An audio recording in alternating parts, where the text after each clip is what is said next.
Hello दोस्तों, हमारे YouTube channel में एक बार फिर से आपका स्वागत है। आज हम बात करेंगे प्रश्नावली 4.3 के प्रश्न दूसरे पर। तो हमारा प्रश्न दूसरा दिया है, बिंदु 2,14 से होकर जाने वाली दो रेखाओं के समीकरण लिखिए। यहाँ पे आपको कहा है कि दो रेखाओं के समीकरण लिखने, एक बिंदु दी गई है, यहाँ से आपको दो समीकरण लिखने हैं। इस प्रकार की और कितनी रेखाएं हो सकती हैं और क्यों, यहाँ पे पूछा भी है कि आपको जो है इस प्रकार से कितनी रेखाएं आप और खींच सकते हो और क्यों खींच सकते हो। तो यहाँ पे हल दिया गया है। पहला दिया है बिंदु 2,14 रैखिक समीकरण का हल है। जो हमारा बिंदु दिया है 2,14, यह एक रैखिक समीकरण का हल है। तो दूसरा यहाँ पे दिया है बिंदु, इस बिंदु से अनंत रेखाएं खींची जा सकती हैं। इसका मतलब ये हुआ कि जो हमारा बिंदु दिया गया है 2,14, इससे जो है होकर अनंत रेखाएं खींची जा सकती है। यह एक बिंदु है। आप पहले से जानते हो कि कोई भी बिंदु हो वहां से हम अनंत रेखा खींच सकते हैं। एक बिंदु से हम अनंत रेखा खींच सकते हैं। तो यह आपका एक बिंदु है, इसलिए यहाँ पे आपका अनंत रेखाएं खींची जा सकती है। तीसरा मार दिया, इस प्रकार बिंदु 2,14 की अनंत रैखिक समीकरण हो सकते हैं। तो एक बिंदु से हम अनंत रेखा खींच सकते हैं। अनंत रेखा, प्रत्येक रेखा का एक समीकरण होगा, इसलिए अनंत समीकरण भी हमारा होगा। तो इस प्रकार आपका अनंत रैखिक समीकरण हो सकते हैं, क्योंकि अनंत रेखा होगी और प्रत्येक रेखा की एक समीकरण होगी, इसलिए अनंत रैखिक समीकरण भी होंगे। यहाँ पे चौथा आपको लिखना है समीकरण। यहाँ पे कहा है कि दो समीकरण लिखिए, तो हम आपको दो समीकरण बना के बताते हैं कि एक बिंदु से जो है अनंत रेखा बनेगी, अनंत समीकरण बनेगी, तो किस प्रकार से इसका रैखिक समीकरण होगा। तो यहाँ पे आपका दिया है बिंदु 2,14, तो यहाँ लिखेंगे 2,14, ये आपका बन गया 2 और 14। तो पहला आपका भुज होता है, दूसरा आपका कोटि होता है। भुज का मतलब आपका यक्स होता है, तो यक्स बराबर कितना दिया आपका 2 दिया है, और वाई बराबर आपका कितना हो जाएगा 14। तो यहाँ लिखेंगे 14। ये हो गया हमारा यक्स और वाई का मान। अब जो है हमको समीकरण बनाना है। समीकरण इसका बहुत ही सिंपल है, बहुत ही सरल है। तो यहाँ पे हम देखेंगे ये आपका यक्स है और ये आपका वाई है, तो लिखेंगे यक्स प्लस वाई। अब कहोगे कि बराबर लिखा कितना जाएगा, तो यहाँ पे यक्स का मान कितना है 2 है, तो यहाँ लिखेंगे 2, फिर प्लस आपका वाई का मान कितना है 14 है, तो आपका हो गया 16, तो यहाँ लिखेंगे हम 16। यदि हम यक्स और वाई का मान रखेंगे तो हमारे दोनों पक्ष बराबर हो जाएगा। समीकरण का मतलब यही होता है कि जो मान हम रखें ताकि जो है दोनों पक्ष जो है बराबर हो जाना चाहिए। लेफ्ट वाला राइट के, राइट वाला लेफ्ट के बराबर हो जाना चाहिए। तो ये हमारा समीकरण नंबर 1 बन चुका है। अब इसमें कहा है दो समीकरण लिखिए, तो हमारा 1 बन चुका है, हम दूसरा लिखेंगे। अब दूसरा लिख देते हैं यहाँ पे y = 7x।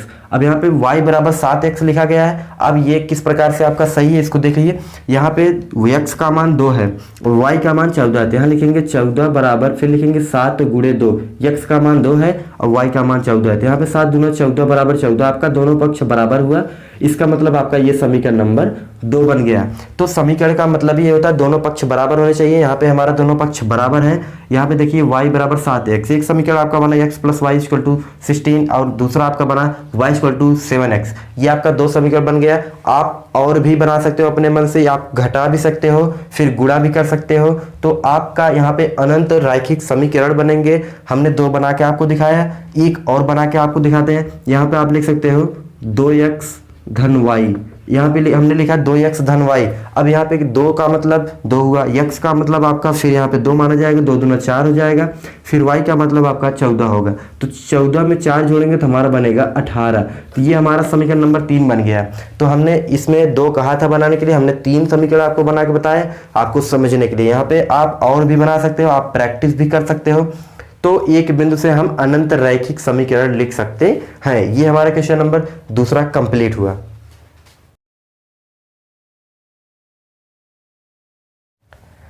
अब हम बात करेंगे प्रश्न तीसरे पर। तुम्हारा प्रश्न 3 है, यदि बिंदु 3,4 समीकरण 3y बराबर ax + 7 के आलेख पर स्थित है तो a का मान ज्ञात कीजिए। यहाँ पे कहा है कि यदि यह जो रैखिक समीकरण दी गई है, यह एक रेखा का समीकरण है, उस रेखा पर यह बिंदु स्थित है, तो जो है आपको क्या निकालना है, a का मान निकालना है। तो ये इसका हल है। इसका मतलब ये हुआ आपका 3,4 जो दिया है, या इसमें x बराबर हो जाएगा 3 और y बराबर आपका हो जाएगा 4। ये हमने x और y का मान निकाल लिया है। इसमें पहले से दिया है कि 3,4 जो है उस रेखा का जो है हल है और उस पर स्थित है, उस रेखा पर। तो यहाँ पे दिया गया है a का मान ज्ञात करना, आपको पूछा गया है कि a का मान ज्ञात कीजिए। तो हमारा समीकरण दिया, हम समीकरण को नोट करेंगे। तो यहाँ लिखेंगे समीकरण हमारा है 3y बराबर ax प्लस 7, ये हमारा समीकरण दिया 3y बराबर ax प्लस 7। यहाँ पे पूछा है कि a का मान ज्ञात कीजिए, तो हम किस प्रकार से निकालेंगे। यहाँ पे देखेंगे x का मान आपका 3 आ चुका है, y का मान आपका 4 यहाँ पे दिया है पहले से, तो जहाँ पे x है हम लिखेंगे 3, y यहाँ है वहाँ लिखेंगे 4, तो लिखेंगे x और y का मान रखने पर, लिखेंगे समीकरण में x y का मान रखने पर, यहाँ पे समीकरण में हम x और y का मान रखने वाले हैं, तब हमारा a का मान आ जाएगा। तो यहाँ लिखेंगे 3 गुणे, यहाँ पे y है, y का मान 4 है, तो लिखेंगे 4 बराबर हो गया आपका। यहाँ लिखेंगे a गुणे, यहाँ पे x है, x का मतलब आपका 3, यहाँ पे हो गया 3, फिर प्लस आपका 7, ये हो गया आपका 7। फिर इसके बाद हम इसको सॉल्व कर लेंगे तो हमारा a का मान आ जाएगा। तो यहाँ पे होगा 4 3 12, यहाँ पे हो जाएगा 12 बराबर 3a प्लस 7, ये हमारा हो गया 12 बराबर 3a प्लस 7, यहाँ पे हो गया। अब यहाँ पे आपका प्लस 7 है, इस तरफ आपका माइनस हो जाएगा, तो हो जाएगा यहाँ पे, यहाँ लिखेंगे सॉरी 3a 12 माइनस 7, ये हो गया। अब लिखेंगे 3a बराबर कितना 5 आ गया, 7 5 आपका 12 होता है, तो यहाँ पे 5 आ गया है। ये माइनस 7 कहाँ से आया, यहाँ पे प्लस 7 हमने इस तरफ कर दिए 12 की तरफ, तो हमारा हो गया माइनस 7, यहाँ पे आपका 5 आ चुका है।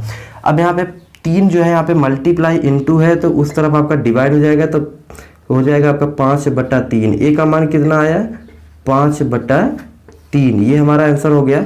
ए का मान आया हमारा 5/3। यहाँ पे कहा है कि ए का मान ज्ञात कीजिए, तो हमने ए का मान कितना निकाला 5/3, ये आपका आंसर हो चुका है। तो आप जो है यहाँ पे समीकरण बना सकते हो। आपका समीकरण क्या हो जाएगा, तो यहाँ लिखेंगे समीकरण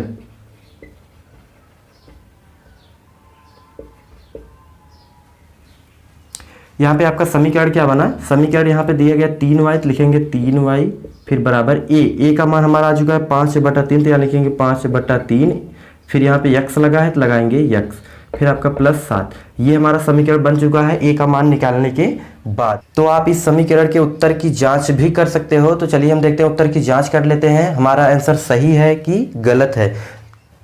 चलिए देखते हैं उत्तर की जांच। यहाँ पे लिखा गया a बराबर 5/3, यहाँ पे लिखा गया x बराबर 3, y बराबर 4, ये आपका दिया है पहले से, तो हम उत्तर की जांच करेंगे। यहाँ पे समीकरण हमारा बना है 3y बराबर 5/3 x धन 7, ये हमारा जो है यहाँ पे a का मान रखने के बाद आया है। तो यहाँ पे समीकरण में हम मान रखेंगे a का, x का, y का, तो तीनों का मान रखने के बाद अब जो है हमारा लेफ्ट और राइट दोनों इक्वल आएंगे, तो हमारा आंसर सही है।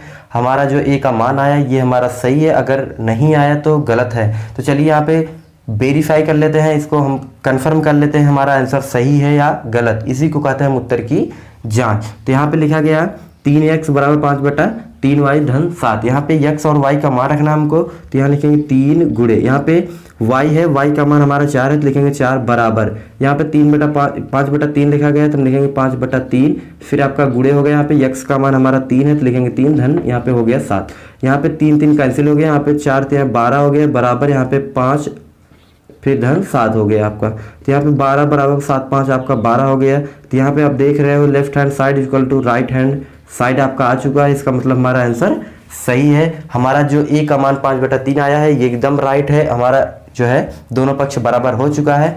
ये हमारा क्वेश्चन नंबर 3 कंप्लीट हुआ। उत्तर की जांच भी हमने आपको करके दिखा दिया।